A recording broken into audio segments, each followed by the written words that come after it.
Boa noite. Pessoal, primeiro boa noite. Desculpa o atraso, né? Problema técnico acontece, né? Tecnologia, nosso autor de hoje também diria que acontece muito.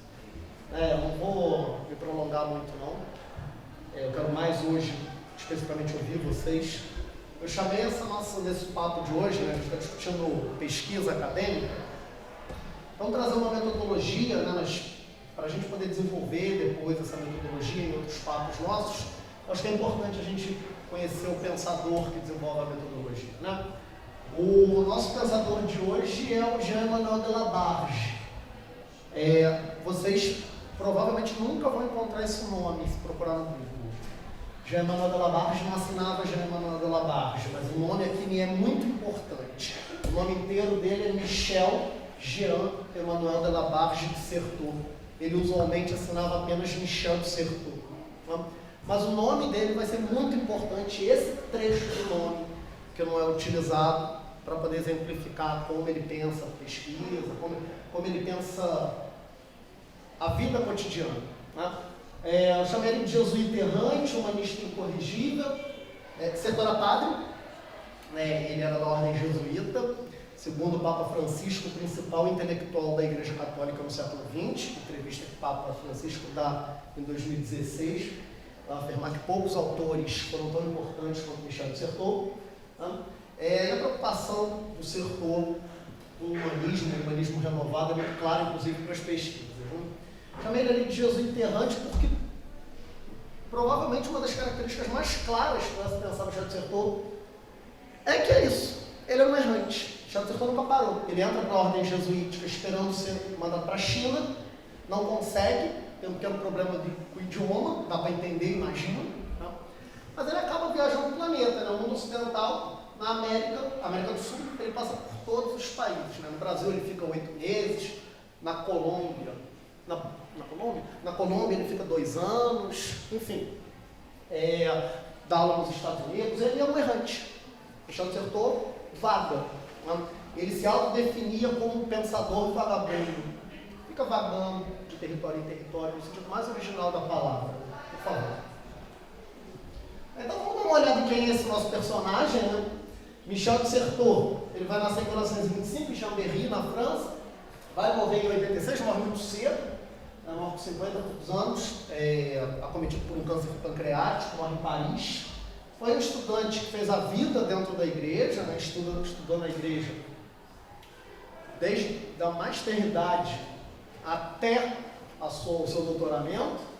Ele foi da resistência francesa, ainda muito jovem, foi da resistência a partir de 1942. Ele é formado em letras, formalmente. Certeau é um autor que vai pensar a literatura, o principal interesse do Certeau é a literatura, pelo menos do jovem Certeau é a literatura. Vai fazer o seu ciclo clássico, equivalente lá ao seu ensino, sua pós-graduação em 1944. Em 48 vai ser ordenado à Companhia de Jesus em 56, mas em 48 ele já entra na companhia, influenciado por aquele que vai virar o arcebispo Henri de Liodat. A partir de 67, ele vai ter uma mudança significativa. Tudo que eu vou discutir do Certeau hoje com vocês é a partir de 67. Em 67, Certeau sofre um acidente de carro com a mãe, ele fica cego da vista esquerda, a mãe falece.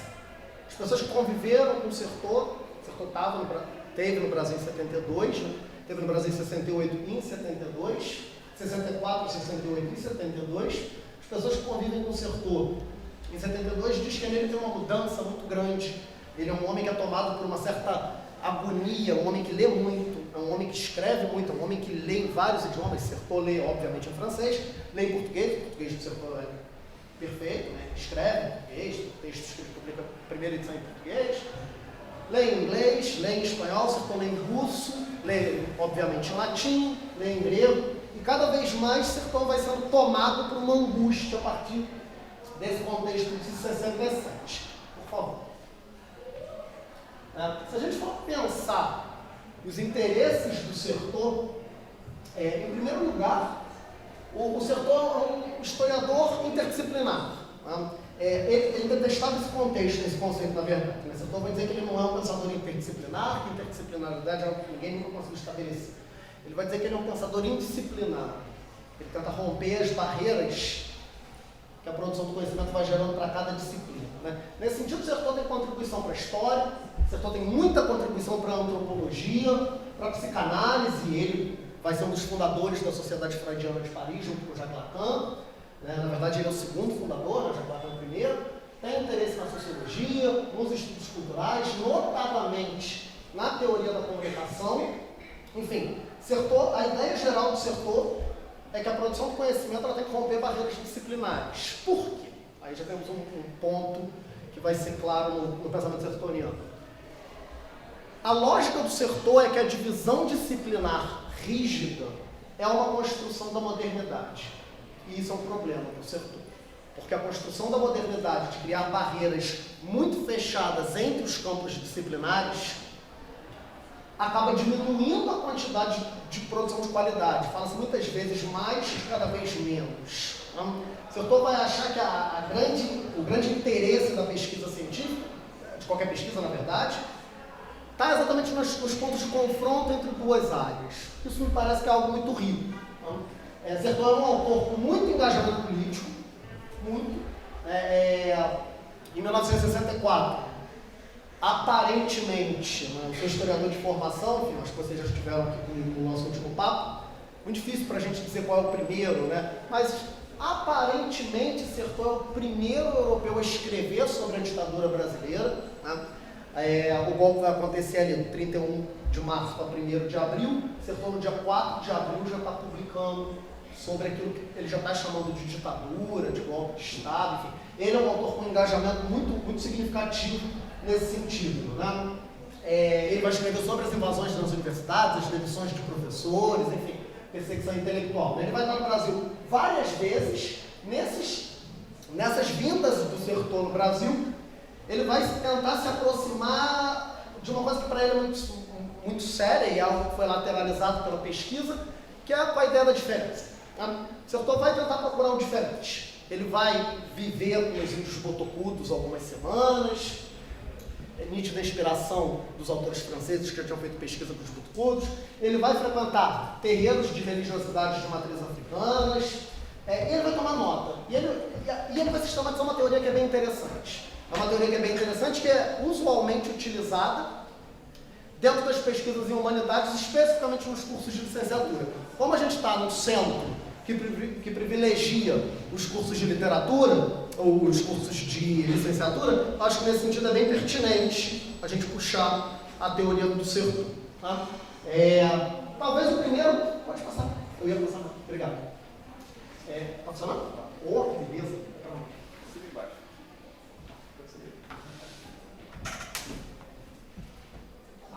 Obrigado.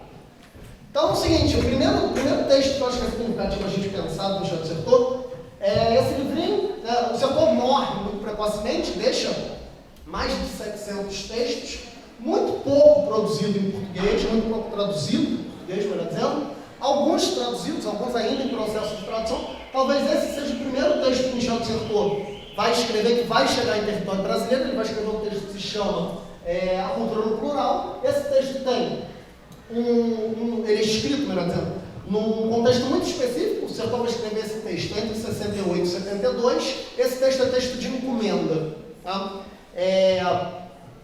Em 1968, a França vai passar por uma série de crises sociais, crise econômica, crise política, durante o governo Charles de Gaulle, enfim. E o governo francês, o Ministério da Cultura francês, vai convidar um autor que provavelmente todos vocês conhecem, pelo menos de nome, que é Michel Foucault, a escrever um relatório sobre a crise que está acontecendo na França. Tá? Foucault vai mandar uma carta que fica famosa para o Ministério, negando a possibilidade de escrever sobre uma crise cultural. O argumento ficou muito simples. A minha teoria, que ainda está muito presa ali num certo estruturalismo, não dá conta de explicar o que está acontecendo na França. Mas eu estou indicando, então, fulano de tal, Michel de Sertor, para fazer esse relatório para o governo francês. Michel de Sertor vai escrever esse texto, tá? Que vai virar o relatório que o Ministério da Cultura francês utiliza para delimitar conteúdo programático de ensino curricular. Tá? O currículo francês da década de 70 foi estabelecido a partir da leitura do Cultura no Plural. especificamente a segunda parte, inclusive. Qual é a tese geral do Cultura no Plural que o Michel de Certeau vai trazer para a gente? Ele vai tentar pensar uma epistemologia da prática. Tá? O argumento do Certeau é muito simples. Os intelectuais, isso é uma espinhetada que ele dá na gente, uma espinhetada boa. Os intelectuais têm um problema. A gente estabelece teoria, depois valida essa teoria na prática. Ótimo, serve para nada, vai dizer certo. Validar uma teoria na prática é marretar a prática. Se você tem uma teoria a priori, é muito fácil trabalhar assim. Se a teoria inteira é dada a priori, isso não significa que não tem a teoria, né? Mas se a teoria inteira é dada a priori, quando você vai analisar o que, sei lá, a literatura, um evento da história, a educação, o colégio, quando você vai analisar, um campo filosófico, seja lá o que for, se você tem uma teoria integral feita a priori, você não tem grandes trabalhos. Por quê? Porque tirando tudo aquilo que não encaixa naquela teoria, você diz que tudo encaixa naquela teoria. Isso não é pesquisa. Isso é simplesmente reafirmação de teoria. Certeau, no Cultura no Plural, ele vai falar uma coisa muito interessante sobre o Bourdieu. Ele vai falar, tá bom, ele está falando de educação, né? Ele vai falar o seguinte, beleza, os problemas da educação a gente já sabe. Tá, e aí? E as práticas? Onde é que entram os professores aí nessa dinâmica? Isso ele vai apresentar com muita clareza no Cultura no Plural, né? Então, baseando-se aí em 68.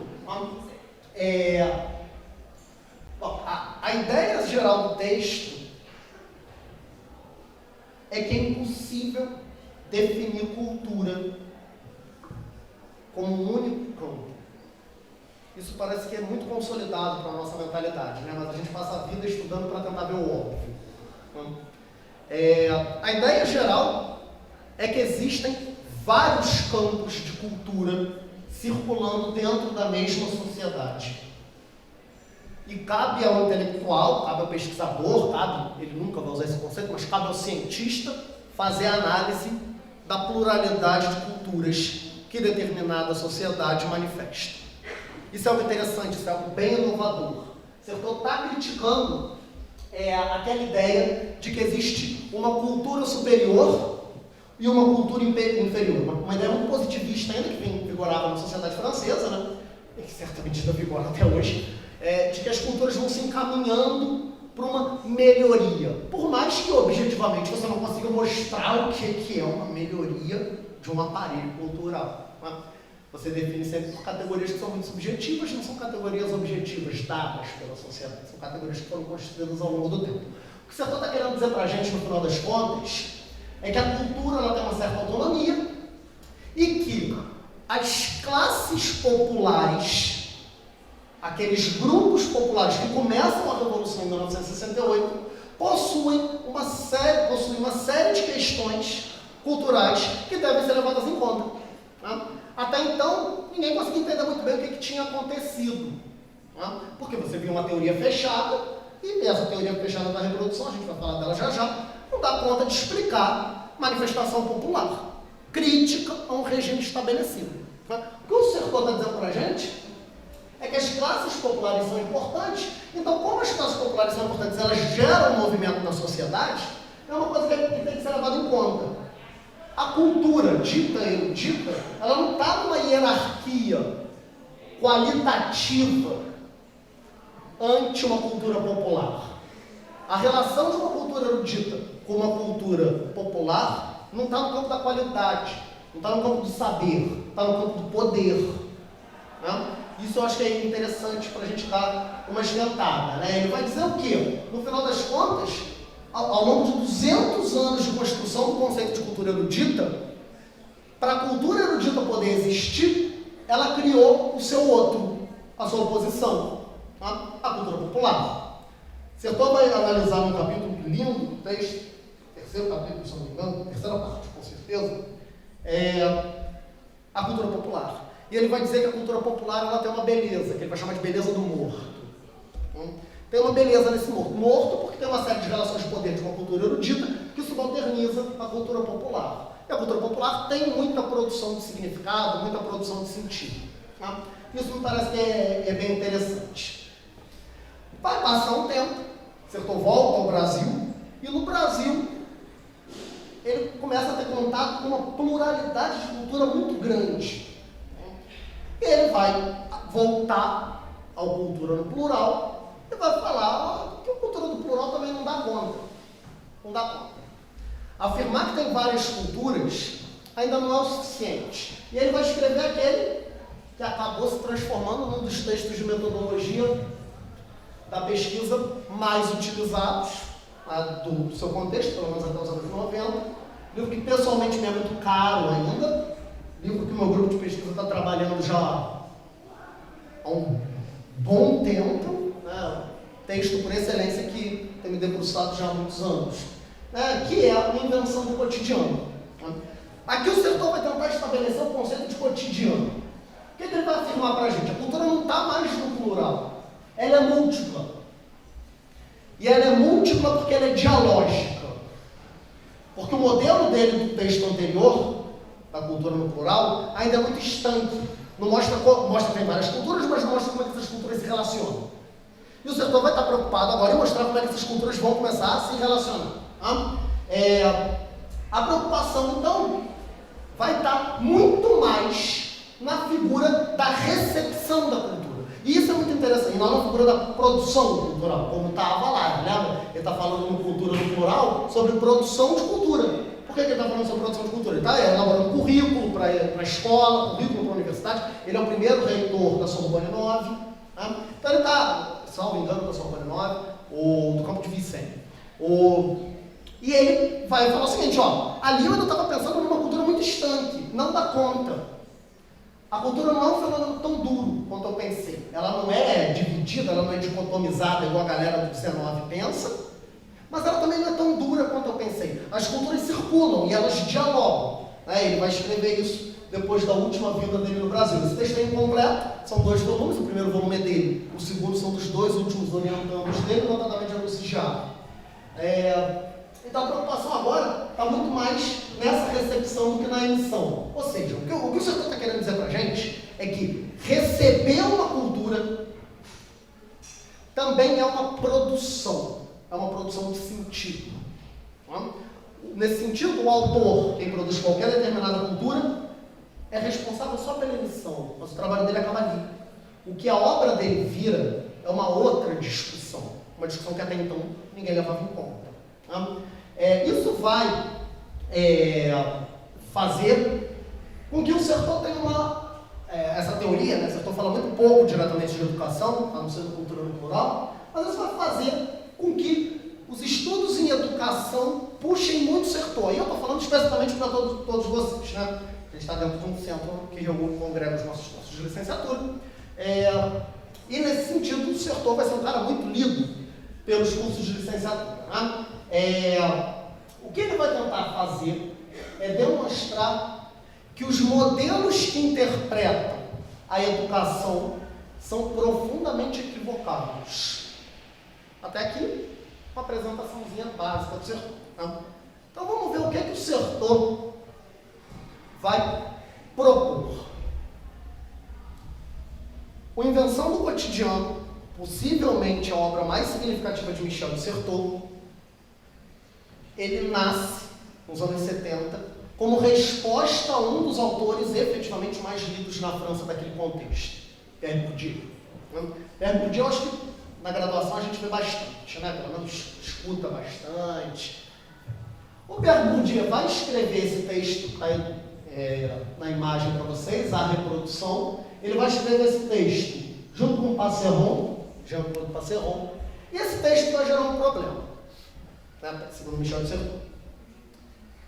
Qual é a tese geral do texto?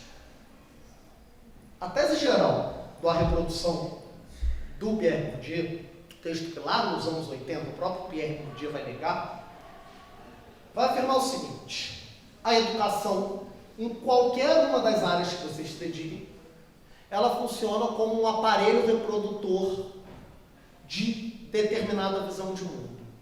Sempre. Só que vejam, uma vez eu tive uma oportunidade de conhecer uma orientanda do Certeau, a Anne-Marie Chartier, e a Anne-Marie Chartier fala uma coisa muito bonita sobre esse texto do Bourdieu. Fala o seguinte: olha, eu saía da aula do Bourdieu mal, porque Se a escola só reproduz e não tem possibilidade de criação, e é isso, qual é a minha função enquanto professor no mundo? Já que eu não tenho muito como fugir das reproduções que são dadas por uma série de relações de poder, que são muito mais fortes do que as relações de saber.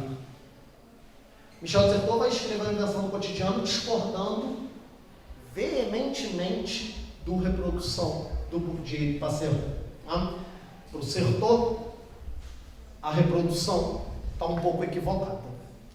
Nesse sentido, essa ideia de que a escola é uma possibilidade de conformação de um todo social perante um Estado, perante um currículo, não dá conta, segundo o Certeau, de explicar o que acontece dentro de uma sala de aula.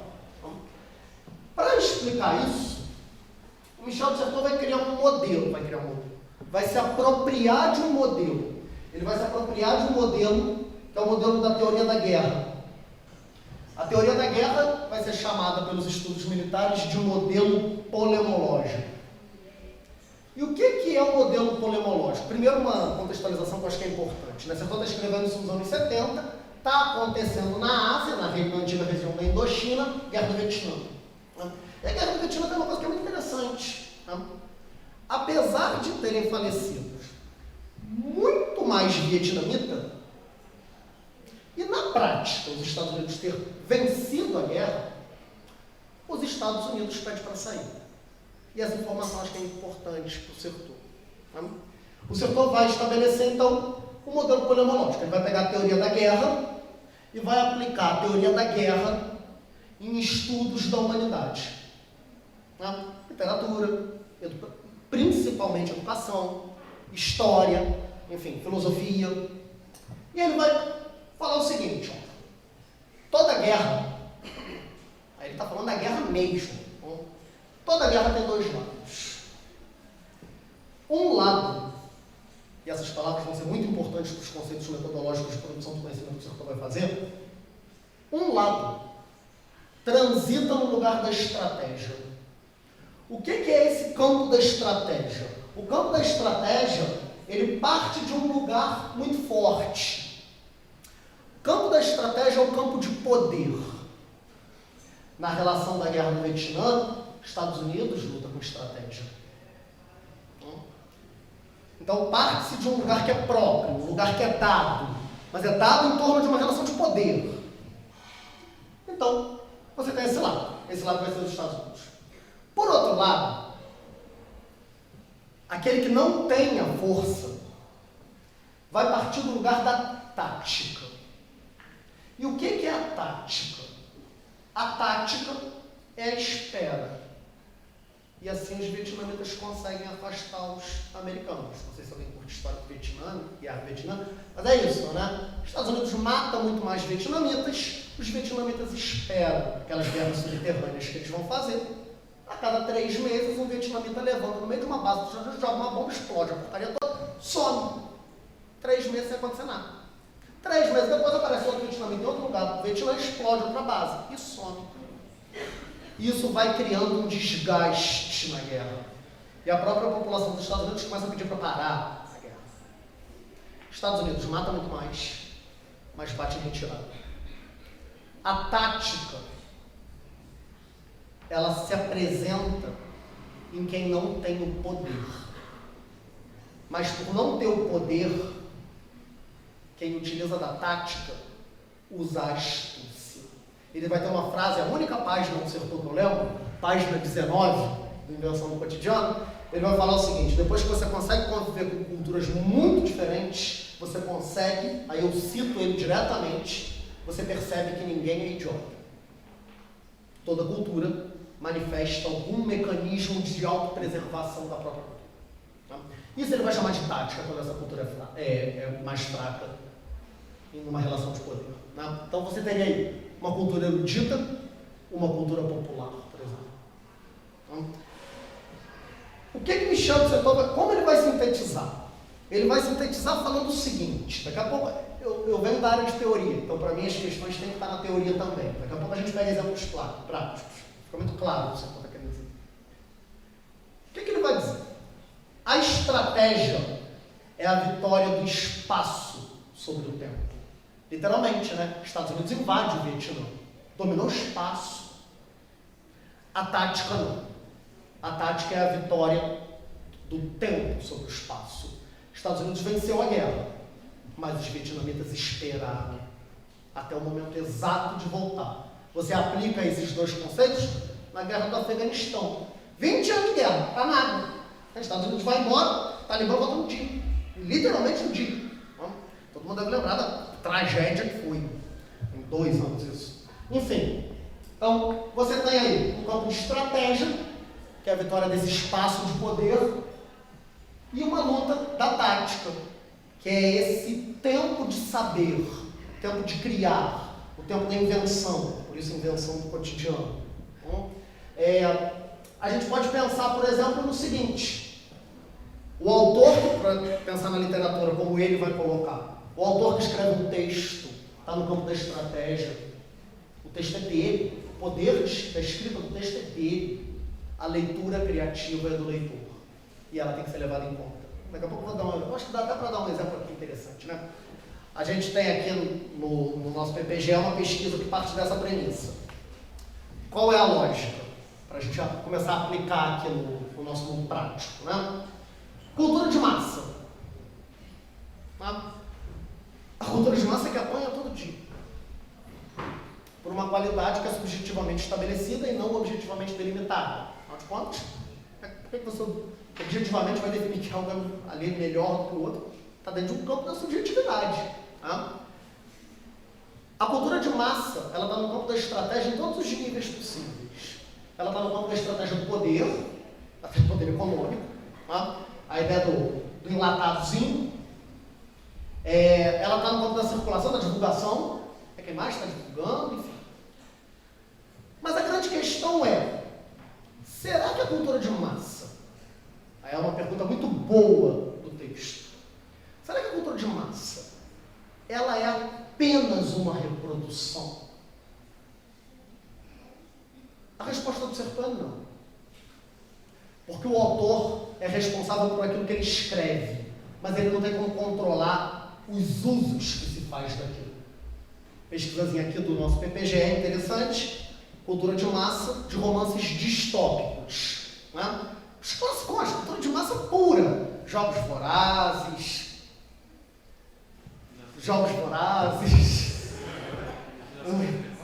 Não, porque a cultura de massa, 1984, não entra, né? Pelo menos não foi delimitado como. Mas Maze Runner, Divergente, pronto, lembrei. É que eu lembro muito de Jogos Vorazes, pro filme eu vi, então esse eu lembro. Mas, pegar esses três, né? Cultura de massa pura. O filme tem fórmula. Na primeira cena não sabe exatamente como é que o negócio termina. Dificuldade nenhuma. Fórmulazinha típica. A fórmulazinha da música, né? 4 acordes, tu toca tudo da música de massa. É isso, purinha. O que a pesquisa demonstrou? Que aquela literatura era muito lida pelos adolescentes das escolas públicas do Brasil. A pesquisa levou em conta as 27 unidades federativas. Pelo menos 20, 30 pessoas de cada um dessas unidades. Mas aqueles adolescentes, a pesquisa foi feita em torno de adolescentes, não liam aquilo como cultura de massa. Eles conseguiam problematizar a vida deles, a vida política deles, a vida social deles, a vida econômica deles, a partir daquele texto que não foi feito para isso, foi feito para ser vendido, porque está no campo da estratégia da cultura de massa. Mas aqueles leitores, o Sertão vai usar uma frase que é muito boa, eles estabelecem uma caça, eles caçam, a metáfora é caça mesmo, eles estão caçando fora da estação, eles estão caçando numa hora que é proibido caçar, ou seja, eles estão procurando algo que para eles serve dentro daquela literatura, serve talvez não seja a melhor palavra, mas enfim, que para eles serve dentro daquela literatura, mesmo com aquela literatura não tendo sido feita para isso. Por mais que ela tenha sido feita para alienar, ali dentro eles encontram respostas para o cotidiano deles. Ou seja, eles subvertem a relação de poder das estratégias com uma leitura inventiva, com uma leitura astuciosa, né? Com uma leitura que, como diria o Sertão, não é idiota. Então, esse é o primeiro campo que o Sertão está discutindo. E ele vai usar isso Na verdade, eu chamei esse nosso papo de Jean Emmanuel de Labarge, que não é o nome que ele assina, porque em 68 o Sertão é expulso do Brasil. Expulso, ele é convidado a ir para outro território. 68 não era um ano muito bom. Mas Sertão era um humanista profundo. Quando ele retorna para a França, ele refaz o passaporte dele. Ou seja, o Estado brasileiro age com uma estratégia de poder. Proíbe que Michel de Certeau entre no Brasil. Problema nenhum. Ninguém é idiota, diria ele. Ele muda o passaporte dele e faz um passaporte que fica famoso. Jean Emmanuel de Labarge. E volta para o Brasil. Estão procurando Michel de Certeau. Ninguém está procurando Jean Emmanuel de Labarge. Então, essa ideia de inventividade. Então, esses daqui vão ser os dois marcos teóricos do pensamento sertoniano. Então, você tem, de um lado, uma estratégia, um campo de poder, uma parte do lugar que vai partir do lugar que enuncia, está no campo da escrita, é a delimitação da teoria, a teoria está no campo da estratégia, e o que está no campo da tática? As astúcias do tempo, as leituras criativas, esses golpes nos inimigos, uma instituição subversiva, subverter a teoria, partir de uma ideia de que a teoria nunca dá conta da pesquisa como um todo. Você não tem uma teoria fechada que engloba tudo. Se tiver uma teoria fechada que engloba tudo, não precisa fazer pesquisa nenhuma, uma meta-teoria. Aí já está tudo respondido. A ideia do Certeau é que é impossível você construir um conhecimento com uma teoria dura, fechada. As teorias têm que sempre dialogar umas com as outras. Se a gente for voltar aqui no chão da escola, como é que a gente pensa essa ideia do Certeau, saindo aqui da teoria, vindo mais para o nosso cotidiano mesmo, para o Certeau é muito posto que a escola é o lugar da estratégia. Não sei se alguém aqui já está em sala dando aula, mas é o lugar da estratégia. A escola é um campo de poder. Isso para mim também é dado. É isso. É o panóptico. O professor fica ali observando, a galera fica batendo papo. O professor ele fica encarando para ver se a galera para. É o lugar da estratégia pura. Mas isso não significa que os alunos que não estão no campo da estratégia sejam idiotas. Eles conseguem subverter o panóptico. A ideia do Certeau geral é que os mecanismos de poder não são totais. Eles são sempre mecanismos relativos, que podem ser desmontados. Então a escola está no campo da estratégia. Beleza. Mas o sujeito, qualquer que seja, faz a sua astúcia e elabora um golpe. Exemplo. Os alunos estão batendo papo. O professor pede para parar. 45 vezes. Eles param. Isso não significa que eles não estão mais batendo papo. Na minha época era papel. Hoje em dia é WhatsApp. É a ideia da prova. Aqui no Brasil a gente tem uma professora especialista em Michel de Certeau, uma querida professora Diana Vidal, professora da Universidade de São Paulo, trabalha com o Certeau desde que o Certeau ainda é vivo. E ela usa um exemplo que é muito bom. Dando aula agora, pandemia, a gente passando pela pandemia, e é isso que o Certeau vai dizer que a gente tem que analisar. Porque analisar só as relações de poder não dá conta de responder à complexidade da vida humana. Então, tem um exemplo que é muito clássico. Ela fala, eu estava dando aula, eu também passei por isso, professora Alita, acho que todo mundo que está em sala passou por essa tragédia de dar aula para letras. Porque só tinha as letras, ninguém abria a câmera, era só letra. Então tinha lá, não tinha a linha, era o A. E você dava aula, eu dava aula olhando para o meu aquário, que fica do lado do computador. Porque é isso, eu dava aula no final das contas ali para ninguém. Isso não significa que não estava. Significa que ninguém abria a câmera. E ela usa um exemplo que é muito interessante. Eu, do meu campo de estratégia, criei uma própria estratégia para controlar esses alunos melhor. O que eu fiz? Batia 20 minutos de aula, eu mandava um link ali no chat do Google Meet, falando, pessoal, daqui a 10 minutos esse link vai fechar e todo mundo migra para o outro link. E ela deixava. Batia 10 minutos, ela fechava a sala, expulsava todo mundo, entrava na outra sala, dava presença só para quem tinha clicado no link. Beleza, está no campo da estratégia. Mas isso não significa que os alunos são idiotas. O que os alunos fizeram? Criaram um grupo de WhatsApp. Quando ela mandava o link, a galera colava o link no grupo de WhatsApp, ela expulsava todo mundo. Quando ela entrava na outra sala, já estava todo mundo na outra sala de novo, com as câmeras fechadas. Tática. Né? Porque aí você consegue entender as relações de poder que formam a literatura, a filosofia, a educação, a historiografia, mas também as formas que foram utilizadas ao longo do tempo para subverter essas lógicas.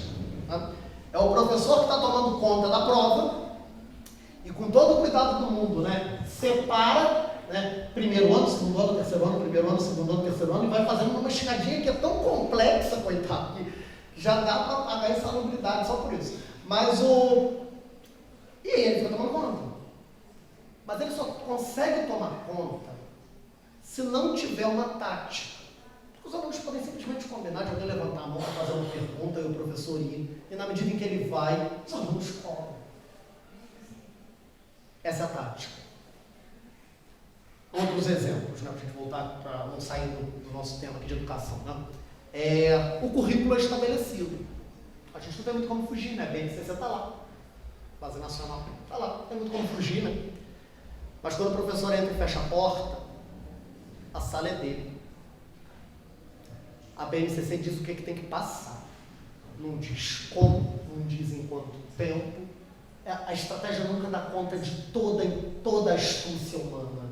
Nunca. Porque ela não leva em conta as multiplicidades de cultura que tem dentro de uma sala de aula. Então, você tem que cumprir tais elementos, mas esses tais elementos que estão lá no currículo não diz que tem que cumprir em um ano, diz que tem que cumprir. Como você vai conduzir isso, o foco que você vai dar, o que é mais importante aqui, o que é mais importante ali, isso faz parte do professor. Na relação professor-currículo, o currículo está no campo da estratégia, o professor está no campo da tática. Na relação professor-aluno, o professor está no campo da estratégia, o aluno está no campo da prática, da tática. É a prática, né? Enfim, então se a gente for pensar aqui, dentro desses parâmetros da educação, a gente tem vários elementos, né? A seleção de conteúdo, essa seleção de metodologia, essa seleção de interesses. Afinal, conversando com o querido Antônio Flávio, né, ele brinca que a base nacional é maravilhosa, né? Porque é base nacional comum curricular, mas é base. Então tu mata aquilo ali em uma aula e depois vai para as coisas que são importantes. Né? É isso, né? As 1000 formas de criar é o que o Sertor está dizendo que tem que ser levado em conta. Tá? Essas 1000 formas de criar, em tese, para o Sertor, é aquilo que qualquer pesquisador que se preze tem que fazer. Tentar entender, não a partir de uma teoria dura e fechada, porque tentando entender dentro de uma teoria dura e fechada, você chega em respostas repetidas ao longo de 50 anos. No caso aqui, 50 mesmo, ele está falando da década de 70. A ideia do Sertor é trazer para o diálogo outras teorias e botar as teorias dialogando para localizar detalhes que nunca foram percebidos. Como o exemplozinho da cola. Tá, mas por que a cola? Por quê? Por que o aluno cola? As pesquisas até então vão afirmar o seguinte: aluno cola. Ponto. O Sertor vai dizer que isso não dá conta. A questão não é se aluno cola. Isso a teoria dura já definiu. A questão é maior. A questão é por que o aluno cola. A questão não é se aquele é o currículo ou não. A questão é como ultrapassar as barreiras do currículo para um ensino que seja significativo, que tenha sentido, né? Ele vai definir a ideia de sentido, né? Porque só assim, vai dizer o Sertor, só assim você consegue, levando em conta os sujeitos que recebem algo, determinada cultura, só assim você consegue entender que ele recebe, mas ele recebe criando. Quando ele recebe, ele produz sentido, ele produz significado, ele produz motivo, ele produz objetivo, ele produz conhecimento, e ele não é um receptáculo vazio que você só deposita ali qualquer conhecimento estabelecido. Ele vai dizer o seguinte, que a partir do momento que você entende que as práticas têm que ser levadas em conta, você consegue entender aquilo que a ciência humana esqueceu de entender. O quê? Humanos. A grande preocupação do Sertor é demonstrar que a ciência humana, e daí o Papa ter citado ele como principal teólogo do século XX, a principal preocupação do conhecimento sobre os seres humanos é entender, é compreender humanos, e não teorias que são abstrações vazias. É aplicar aquilo, mas de forma inventiva, para tentar compreender cada vez mais. Ele vai chamar isso de heterologia, conhecimento sobre o outro, mas o conhecimento sobre o outro é com o outro. Um exemplo que o Sertor vai marcar bem interessante, já tem 5 minutos, então, um exemplo que o Sertor vai marcar que me parece bem interessante, é a ideia de ser impossível escrever um conhecimento de algo. O conhecimento é sempre escrito com algo, e não de algo. Isso é muito engraçado, né? A gente ainda tem uma noção de que o conhecimento você vai analisar lá o colégio, estou pegando o colégio porque, enfim, está no campo da minha atuação hoje. Você vai analisar lá o colégio, você fala sobre o colégio. Só estou a dizer que isso não dá conta. Isso não dá conta. Porque quando o Leandro fala sobre o colégio, Leandro não fala sobre o colégio, Leandro fala sobre Leandro. Daí a ideia de escrever com o sujeito que está sendo analisado. Porque o sujeito que está analisando não é um objeto, ele também é um sujeito. A ideia dialógica, da produção do conhecimento feita de forma dialógica, é central para o pensamento sertoniano. Não existe conhecimento isolado. Por isso que é impossível aplicar uma teoria dura numa prática, porque a prática não é dura. Por isso que a teoria tem que ser aplicada com e não sobre. Nesse sentido, parece-me que a gente já tem alguns elementos aqui para a gente poder começar um papo. Trazemos um pouquinho bem acelerado, mas deu para acabar às 8. Então é isso, pessoal. Obrigado. Mas eu vou abrir para as perguntas, porque, como diria Sertor, conhecimento só é feito, não existe conhecimento que não seja de forma dialógica. Todo mundo sabe o que é isso. Porque, no final das contas, todo mundo que vai escrever uma monografia parte de uma revisão bibliográfica. Dialogia pura. Tá? Dito isso, queria abrir para ouvir vocês mesmo. Sertor é um querido já. Sertor a gente está na faculdade de História, é um querido desde 2005, mas cada vez mais um querido. Então, eu queria ouvir vocês. Muito obrigado, boa noite.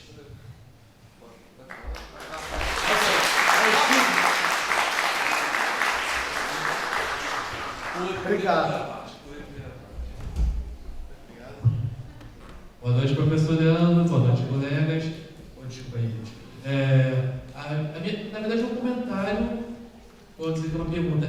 A teoria da guerra também pode ser utilizada para várias guerras passadas, mas ela pode também ser aplicada a revoluções, porque o exemplo que você me deu da guerra do Vietnã, de uma, vamos dizer assim, massa, uma população, vamos dizer assim, menor, bem a grosso modo, lutando contra uma potência. Podemos botar isso, por exemplo, só um comentário bem breve, por exemplo, em Cuba, em 61, com a Operação Baía dos Corpos, por exemplo,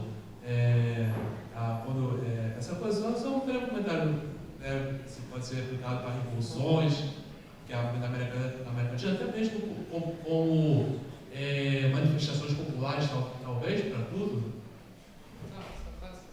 Não, excelente. Obrigado, querido. Então vamos lá. A teoria da guerra, não dissertou, né? A teoria da guerra aparece já no Heródoto. Lá no Heródoto já tem essa ideia, algo bem incipiente ainda, né? Estou falando de um autor de 400 a.C. Mas a teoria da guerra, mesmo como o Sertor usa, ela é estabelecida no século XIX. Segundo a proposta do Sertor, a teoria da guerra,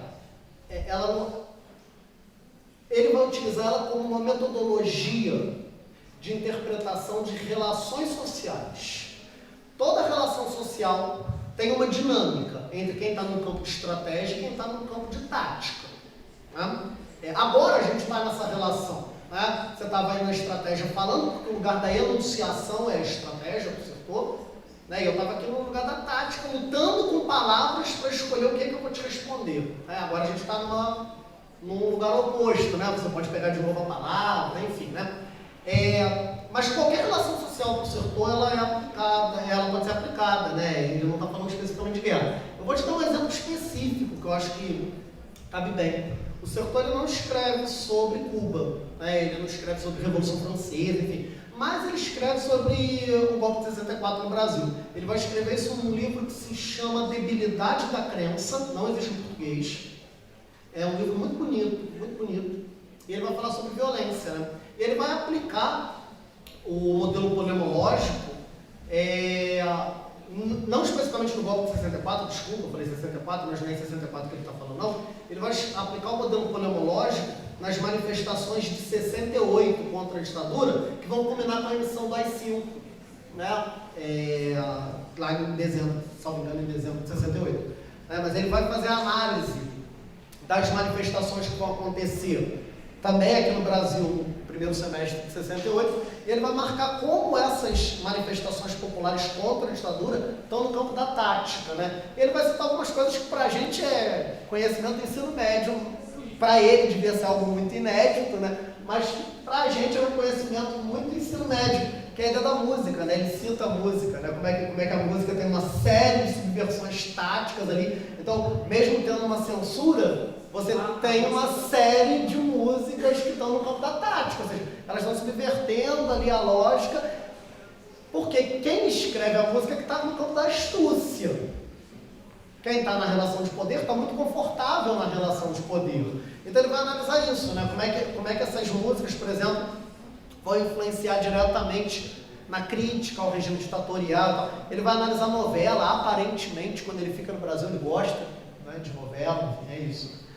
Não dá ninguém muito perfeito. Mas ele vai analisar lá umas novelas, ele vai marcar, e ele vai falar que é muito engraçado, né? Como, no final das contas, como é que os ditadores, né? Como é que o exército não está vendo aquilo? É tão óbvio para ele, mas é óbvio para ele porque ele também está no campo da tática, ele também está no campo do cara que foi expulso, ele também está no campo do cara que teve que refazer um passaporte, que teve que voltar para o Brasil sem se dizer padre, né? O passaporte dele de Emmanuel de la Barge não diz que ele é padre, diz que ele é professor. E é isso que ele vai analisar, né? Então, sim, se tem relação social, se tem uma relação social, se tem uma relação de troca, uma relação que gera significado, sentido, o Sertor vai conseguir aplicar. Mas tem uma coisa que é muito interessante na tua pergunta. Veja, o Sertor deixa muito claro que o que ele está apresentando na Invenção do Cotidiano é uma metodologia de pesquisa em humanidades, mas é uma metodologia que não dá conta de tudo. Ela é uma caixinha de ferramenta, né? Ficou também vou usar essa metáfora, né? Ela é uma caixinha de ferramenta que tem que ser utilizada de forma inventiva. E uma das formas inventivas é acrescentar outras metodologias, outras situações. Ele tem uma coisa que é muito interessante, né? Fugiu o contexto, esse fugiu. Mas ele vai falar o seguinte: a empiria é o lugar da exaustão da teoria. Né? Quando você pega uma teoria muito completa e vai para a empiria, tu repara que ela não dá conta. E a metodologia também não. Então você vai acrescentando elementos. Tu não sabe qual vai ser o que tu vai encontrar no campo empírico. Né? Até porque se você vai para o campo empírico sabendo o que tu vai encontrar, não precisa escrever. Né? E é só condução. Né? Só está conduzindo uma construção de conhecimento. Mas o que o Sertor vai dizer é o seguinte, ó. O que eu fiz aqui no Invenção do Cotidiano, primeiro volume, vou te dar um exemplo prático dessas relações. Eu pego o segundo volume. O que eu fiz aqui é uma metodologia, mas essa metodologia sozinha não diz nada. Porque você tem que escrever com o sujeito, você tem que entender se é aquilo mesmo que ele está pensando. Você não tem que escrever por ele, é ele que fala. Né?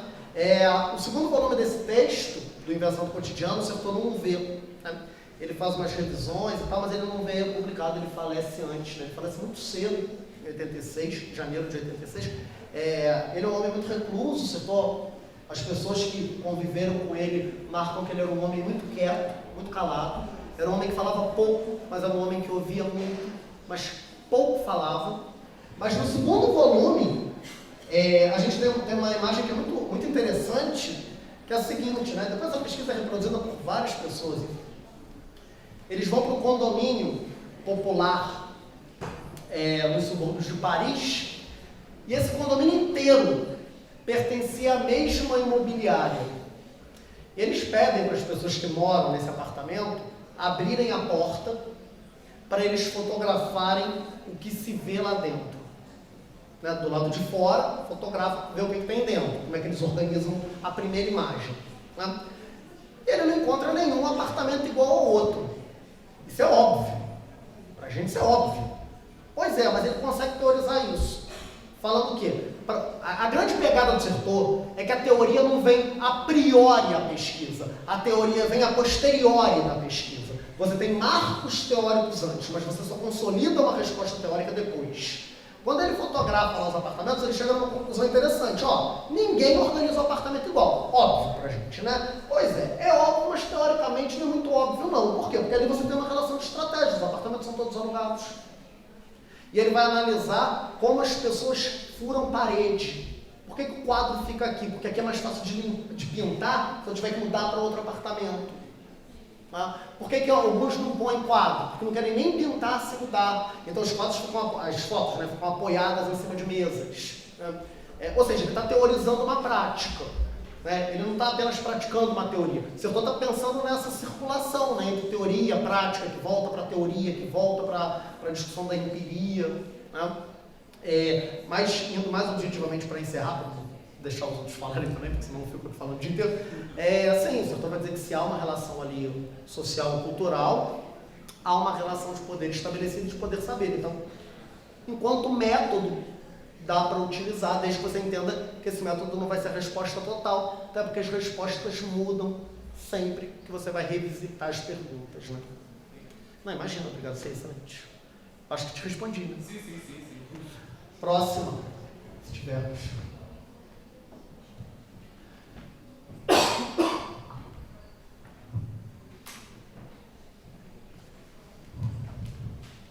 Boa noite, mestre. Parabéns pela palestra, eu gostei muito e também não fazia ideia dessa diferença entre estratégia e tática. E eu queria te perguntar se essa tática, nessa perspectiva, ela é uma resposta, uma consequência dessa estratégia colocada nessa relação de poder. E se o livro dele foi essa resposta, seria esse livro, né, Invenção do Cotidiano, uma tática, digamos assim, aquilo que foi escrito na Revolução? Boa, Marlon. Então vamos lá. São duas, né? Então vamos lá. A tática ela só se manifesta perante uma... Aí, enfim, é isso, né? Isso é a teoria dele, mas ele vai dizer que isso está esgotado, tem que pensar de outra forma. Isso é a forma que ele pensa, ele deixa muito claro que isso é a forma que ele pensa, que isso não dá conta de tudo. Dá conta do que ele está procurando ali para a Revolução de 68. Mas isso eu acho que está claro, né? Aqui pra gente. Nesse sentido, sim, a tática ela se manifesta quando aparece uma estratégia, né? A relação da astúcia de subversão da estratégia, ela aparece quando a estratégia se consolida. Né? Até porque, veja, se você não tem uma relação de poder subalternizando nada, não tem muito motivo de se estabelecer uma tática, nesses termos que ele está marcando. Então, a tática é essa subversão mesmo do poder, essa tentativa de derrubar o poder, né, de se colocar contra. É a guerra do Vietnã mesmo, né? Para quem gosta de história da guerra, eu acho que ficou muito claro o exemplo que ele usa da guerra do Vietnã, né? Os Estados Unidos vencem a guerra, não é nem próximo o número de mortos do Vietnã e o número de mortos dos Estados Unidos é nem perto. Os Estados Unidos não tem dificuldade nenhuma de ganhar aquela guerra. Os Estados Unidos, se a gente for levar em conta um dado muito objetivo, que é o número de mortos, os Estados Unidos vencem com muita objetividade aquela guerra, mas os Estados Unidos cansa daquela guerra. Porque a guerra começa lá na década de 50, né, ainda na década de 40, porque é a guerra contra a França, né, a região da Indochina. Então a guerra está lá, arrastada de 40 até 70. E os Estados Unidos ganham. Para quem gosta da história da guerra, sabe até a violência que foi a guerra do Vietnã, né, a gente laranja, Natal, enfim. Mas o fato é que os Estados Unidos vão embora. Né? Por isso, porque os vietnamitas se apropriam de uma tática. Esperam Mas veja, eles só esperam porque tem o que esperar. Que os Estados Unidos abaixam um pouco a guarda. Quando abaixa a guarda, vai e faz um atentado. Pronto, some. Quando abaixa, não faz outro atentado. Some. Lógico que em algumas regiões do Vietnã continuou a guerra normalmente, né? Mas isso vai cansando a população do próprio Estados Unidos, que vai começando a pressionar, né, as manifestações dos anos 60, dos anos 70, para a retirada da guerra, né? Então, para a primeira ali, mais objetivamente, sim, né? A formulação de um mecanismo tático exige um mecanismo estratégico anterior, né, que o pressione, né? Se o aluno pode fazer a prova batendo papo, com caderno, com internet, não tem motivo cola, porque não tem nem conceito de cola. Entende a lógica? Né? Então não dá para dizer que aquilo é uma tática. Então, indo para a tua segunda pergunta, que eu achei muito boa. Então, Marlon, a resposta que eu estou te dando para a segunda pergunta é muito provisória, tá? Que é algo que eu tenho discutido comigo ultimamente, né?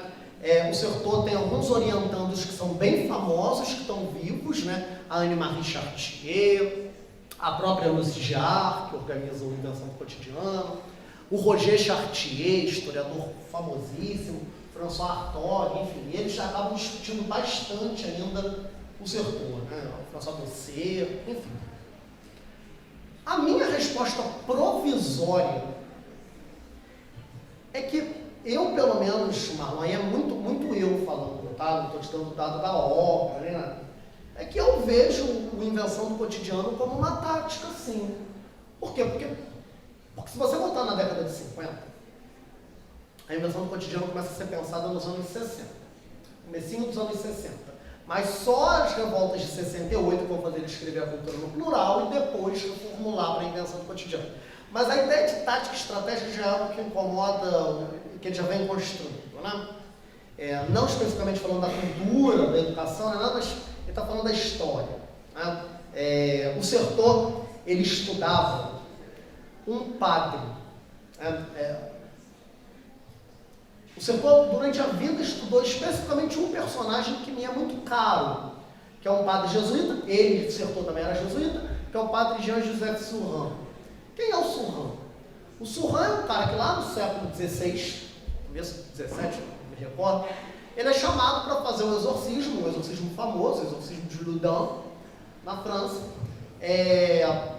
Acaba que o Surin ele é bem sucedido nesse exorcismo. E o Surin, quando termina o exorcismo, o Surin hoje é beato da igreja, né? A moça que ele consegue exorcizar vira santa, né? Santa Agnes. Depois que o Surin consegue ser bem sucedido nesse exorcismo, o Surin se cala. E o Surin fica 20 anos sem falar. O Surin nunca mais fala. A ideia do Surin é que não tem mais o que falar. Vai falar o quê? É um contato com o divino que não é explicável em palavras. Mas Surin escreve. Certeau cataloga o diário do Surin e ele acaba virando amigo dessa moça, né, que tinha sofrido do lado dessa possessão maligna, e eles começam a trocar cartas. Tá? E nessas cartas, o que é que o Certeau começa a rastrear? Como na própria fala e na própria escrita existem estratégias e que a gente vai criando palavras. Por quê? Porque o Surin quer explicar qual foi a experiência. Só que as palavras não dão conta. Então o Surin vai criando palavras. Está no campo da tática, né? Ele está subvertendo a gramática, está subvertendo o dicionário, está criando, né? Invenção ponto criativo. Bom, posto isso, então ele já está pensando em táticas e estratégias desde esse texto, a Possessão de Loudun, que segundo o Papa Francisco é o principal texto. O Certeau tem 4 livros de teologia clássicos, que, enfim, segundo o Papa Francisco, são os 4 principais textos de teologia escritos no século XX, que é a Possessão de Loudun, 2 livros com o mesmo nome, a Fábula Mística, e um que se chama O Lugar do Outro. Ele vai discutir santidade, né? Mas então, veja, ele já está discutindo o que é estratégia, o que é tática, ele só ainda não está usando as palavras. Bom, posto isso, nos anos 50, vigorava na França uma teoria que é o estruturalismo. Né?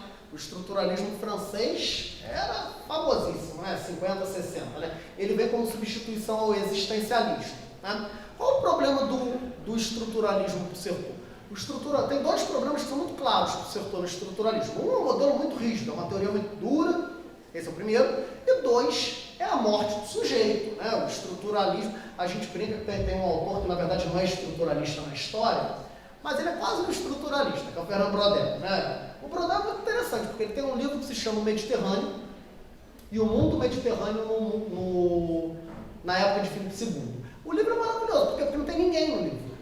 Não tem gente. Né? O Mediterrâneo é um personagem. Então o Mediterrâneo está nervoso, o Mediterrâneo está revoltado, o Mediterrâneo está agitado. Mas o Mediterrâneo tem sensação. Os personagens do texto do Brodel não tem muita humanidade, não. O mar tem mais humanidade do que esses personagens. Isso para o sertão é um problema, uma teoria muito dura, e é uma teoria que vai anulando sujeitos, enfim, né, personagens, experiências humanas, existências humanas, óbvio, ele enquanto padre é óbvio que isso para ele é um problema. Enfim, e ele vai escrever a vida contra o estruturalismo. Né? A teoria geral do Invenção do Cotidiano é que o estruturalismo não chega a lugar nenhum. Né? Ele tem um capítulo que se chama Bourdieu, só Bourdieu. Ele vai falar uma coisa que é muito interessante. Fazer pesquisa, aí ele não está falando de estruturalismo, mas é bem interessante. Fazer pesquisa quantitativa não marca nada, só marca o óbvio. Número não te diz nada, porque número não é gente. O sertão é um problema a pesquisa quantitativa. Então ele vai, mas esse era o modelo que substituiu o existencialismo. Né? O existencialismo do Sartre vai ser questionado lá pelo estruturalismo do Lévi-Strauss, pelo estruturalismo do Brodel, principalmente desses dois. Mais adiante lá pelo Bourdieu, por uma fase lá, certo? Foucault, enfim.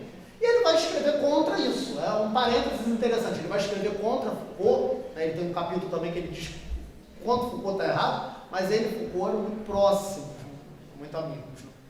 Né? Trabalhavam juntos, chegam a escrever juntos, discordavam de tudo, mas é uma amizade que me parece muito honesta. Eu acho que é para dar uma humanizada nesses personagens. Né? Mas enfim, ele vai escrever a Invenção do Cotidiano como crítica ao estruturalismo.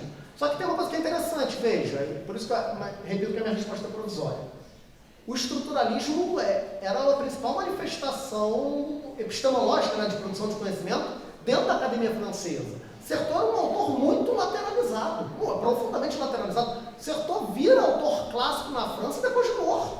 Certeau é muito mais lido no Brasil, nos Estados Unidos e na Inglaterra, enquanto é vivo, do que na França, porque na França vinda o estruturalismo. Tá? Certeau vai morrer no começo de 80, né? Então, em meados de 80, ele morreu em 86, na verdade. Então ele vai escrever como uma crítica. Essa escrita dele, por ser escrita, está no campo da estratégia. Está no campo da estratégia mesmo, meu amigo. O Invenção do Cotidiano é quase incompreensível. Eu acho que é o texto mais duro que eu já li na minha vida. O pessoal que está no grupo de pesquisa pode falar se concorda, se discorda. Eu acho quase incompreensível o texto.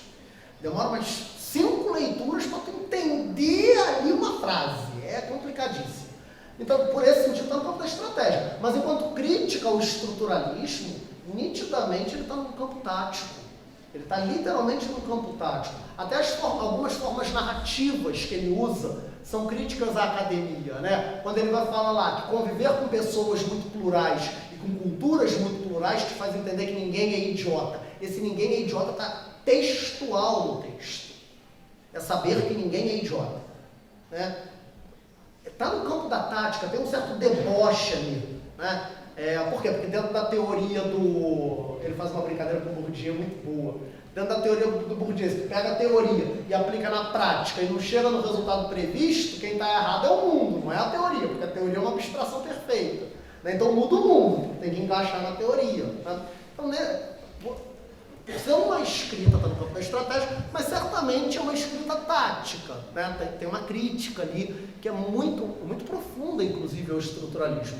Né? E é engraçado, porque ele não vai ser lido, mas eu estava brincando há pouco, me parece que o estruturalismo morreu também, né? Pelo menos os autores não foram muito bem, depois dos anos 80 também, né? Me parece que nessas brigas, por exemplo, Certeau, estruturalistas, me parece que no mundo contemporâneo Certeau levou a melhor.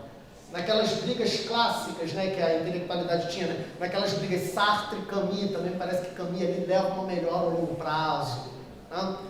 Apesar de nos seus respectivos tempos terem sido lateralizados.